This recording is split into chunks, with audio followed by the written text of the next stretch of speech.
Hello Technolovers. Kasus Ferdy Sambo, terdakwa insiden peregangan nyawa terhadap Brigjen Yosua Nofriansyah Huta Barat atau Brigadir J, kini memasuki babak baru. Ya, tepat pada Senin 17 Oktober 2022 kemarin, Ferdy Sambo menjalani sidang perdana yang digelar di Pengadilan Negeri Jakarta Selatan.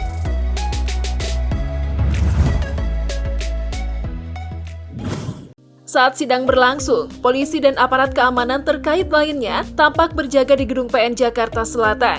Bahkan pintu ke pengadilan dijaga ketat oleh aparat keamanan. Ferdy Sambo terlihat mengenakan setelan atasan batik dan celana hitam, menggunakan masker hitam dan duduk di hadapan majelis hakim yang dipimpin oleh Hakim Wahyu Iman Santoso. Sambil membawa buku catatan berwarna hitam, ex-Kadif Propam tersebut beberapa kali terlihat menulis di buku yang dibawanya saat Jaksa Penuntut Umum atau JPU membacakan dakwaan. Ferdy Sambo didakwa secara kumulatif oleh JPU dalam surat dakwaan. Dakwaan pertama berdasarkan pasal 340 KUHP untuk pembunuhan berencana dan pasal 49 Undang-Undang ITE terkait obstruction of justice atau menghalang-halangi proses hukum. Nah, saat pembacaan dakwaan ada momen menarik yang jadi sorotan warganet. Terkait momen di mana salah satu jaksa menirukan gertakan Ferdy Sambo kepada Richard Eliezer untuk melepas tembakan ke arah Yosua Huta Barat atau Brigadir J. Berteriak dengan suara keras pada saksi Richard Eliezer Budihang Lumiu dengan mengatakan, "Weh, kau tembak, cepat weh, kau tembak."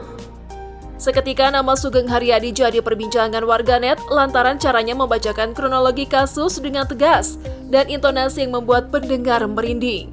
Lantas siapa sosok Sugeng Haryadi? Sugeng Haryadi yang menjadi salah satu JPU pada sidang perdana Ferdy Sambo itu dikenal juga sebagai jaksa dalam perkara Heri Wirawan, predator 13 santriwati. Sugeng Haryadi merupakan jaksa dari Kejaksaan Agung yang memang dikenal sering menangani kasus-kasus besar. Salah satu kasus viral yang ditangani Sugeng Haryadi adalah kasus yang melibatkan pelecehan seksual terhadap 13 siswa pesantren oleh Heri Wirawan. Saat itu, Sugeng Haryadi adalah asisten intelijen di Kejaksaan Tinggi Jawa Barat atau Kejati. Kalian pasti tahu dong kasus ini, pasalnya di kasus pencabulan 13 santriwati sempat viral beberapa waktu lalu. Diketahui, pemerkosaan terjadi di lingkungan pondok pesantren yang dilakukan oleh pimpinan pondok itu sendiri, yakni Heri Wirawan. Tak hanya itu, konon gara-gara perbuatan jorok tersebut, beberapa santri hamil dan melahirkan anak yang diasuh di pondok pesantren tersebut. Gila sih, apalagi membayangkan perasaan orang tua para santriwati tersebut. Putusan hakim kemudian menjatuhkan hukuman penjara seumur hidup kepada Heri Wirawan. Hukuman itu dianggap lebih ringan dari tuntutan jaksa yang menjatuhi tuntutan dan menyerukan hukuman tambahan berupa hukuman mati, denda 500 juta rupiah, 1 tahun penjara, hukuman kebiri kimia dan penyebaran kartu identitas kepada masyarakat melalui media. Sebelum menduduki jabatan sebagai Kasih Intel Kejaksaan Negeri Jawa Barat, Jaksa Sugeng Haryadi menjabat sebagai Kepala Kejaksaan Negeri Garut pada tahun 2020. Setahun kemudian, barulah Sugeng Haryadi diangkat menjadi Asisten Intelijen Kejaksaan Negeri Jabar. Ia dilantik sebagai Asisten Intelijen pada Agustus 2021 lalu, menggantikan J. Devi Sudarso SH.CN. Selain itu, pengalaman lainnya seorang jaksa Sugeng Haryadi adalah ia juga pernah menjabat sebagai Kepala Kejaksaan Negeri Klaten yang mulai menjabat pada 12 November 2015 silam. Ia menjabat Kejari Klaten selama 1 tahun dan melaksanakan salah satu programnya, yaitu Jaksa Masuk ke Sekolah. Tujuan dari kegiatan ini adalah untuk membiasakan generasi muda dengan hukum. Jaksa Sugeng Haryadi kemudian dipromosikan menjadi asisten sipil dan tata usaha di Pengadilan Tinggi Lampung, Sumatera Selatan. Saat ini, ia menjadi salah satu jaksa di Kejaksaan Agung. Perjalanan karir yang mulus sebagai jaksa itulah kemudian Sugeng Haryadi mengumpulkan pundi-pundi kekayaan. Sebagai seorang jaksa dengan jabatan fungsional yang memiliki kekhususan dan juga melaksanakan tugas, fungsi, serta kewenangan berdasarkan undang-undang atau UU. Besaran gaji yang bisa diterima jaksa diatur dalam Surat Keputusan atau PP nomor 15 tahun 2019 tentang perubahan ke-18 atas Keputusan nomor 7 tahun 1977. Di mana dalam peraturan tersebut tertulis gaji jaksa dari golongan 1 sampai golongan 4 dengan kisaran mulai dari 1,5 juta rupiah hingga 5,9 juta rupiah. Selain penghasilan, pegawai Kejaksaan Republik Indonesia juga menerima bonus kinerja bulanan sesuai ketentuan perundang-undangan.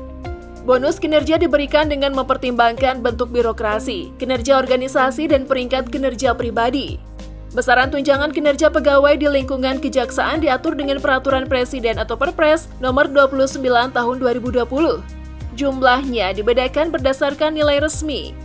Sedangkan penetapan jabatan di lingkungan kejaksaan diatur dalam Surat Keputusan Jaksa Agung Nomor 150 Tahun 2011 tentang penetapan status struktural dan fungsional pegawai kejaksaan.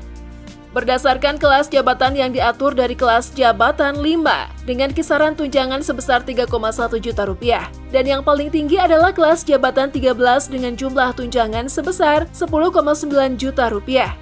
Gimana? Besar bukan? Jadi bisa dikatakan kurang bersyukur ya kalau ada jaksa yang menerima suap di belakang layar? Lantas, berapa harta kekayaan Jaksa Sugeng Haryadi?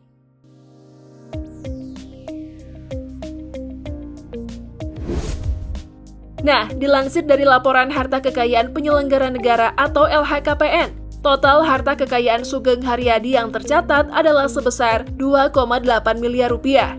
Aset yang dilaporkan Sugeng Haryadi ke LHKPN pada tahun 2021 menunjukkan aset tanah dan bangunan di 5 lokasi sebesar 1,9 miliar rupiah. Tak hanya itu, Sugeng Haryadi juga diketahui memiliki sejumlah tanah yang terletak di Jombang dari warisan keluarga, lalu tanah di Jakarta Selatan dengan nilai 980 juta rupiah, dan tanah di Malang dan juga di Bogor. Untuk transportasi, Sugeng Haryadi memiliki 3 alat transportasi senilai 620 juta rupiah, kemudian harta pribadi senilai 99 juta rupiah, uang tunai dan setara kas senilai 167 juta rupiah.